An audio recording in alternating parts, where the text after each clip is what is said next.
what's going on? So I guess last night it was officially done, and Babyface and Teddy Riley got back up, and I caught, segment of it, but I don't even need to see them. I've had their songs over the years. I bought them records, and it was never no contest again. Babyface, he trolled him last night. He brought the guitar out and he clowned him, and I'm like, it's a no-brainer. Songwriter. Do you want a songwriter or a beat maker? Let me put this in perspective. Could you imagine, you Pharrell and Timberland going up against somebody who writes and produces their stuff? Who do you think is going to win? Teddy Riley was a writer, but he wasn't the same. But like in the same type of genre and style, it's like night and day. You can't compare the two. Yeah, Teddy has some hard cuts and we bop, but he's got like what I call a handful of them kind of songs that two, three that you really remember and care about. Now, if you're into the R&B thing, you've got about maybe 10.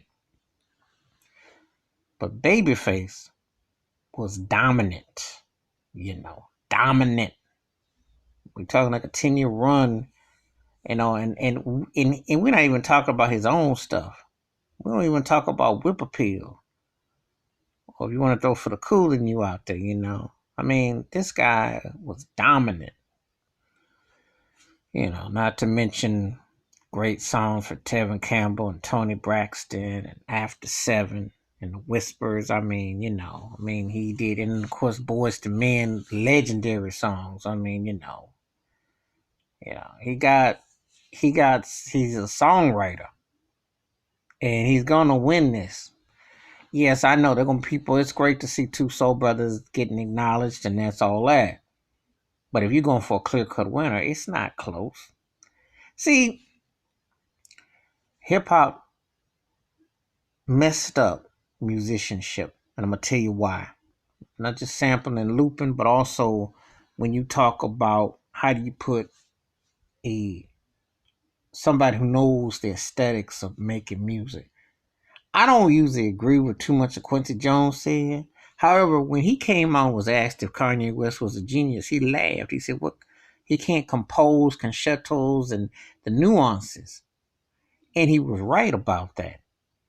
Because it'd be ignorant for someone to say, yeah, well, how would Kanye stack up against Quincy Jones? Somebody gonna think because hip hop has manipulated cats who've been basically beat makers and turning knobs into real producers, which it's not the same.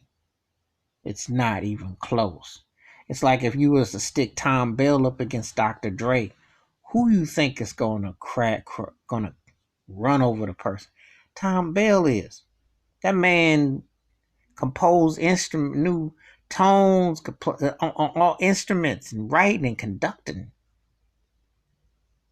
Got these guys, and Teddy Riley does have R&B, but he did do hip hop. A lot of beat makers are basically like mixing sounds like DJs, which there's an art to it, no lie. However, when you're a real producer, you get the best of the songs. You understand arrangement. You're bringing it together. You're making it cohesive. You understand that's the song. And there's a big difference between being hot of the moment beat maker, groove man, and actually producing and making songs. It's not even close.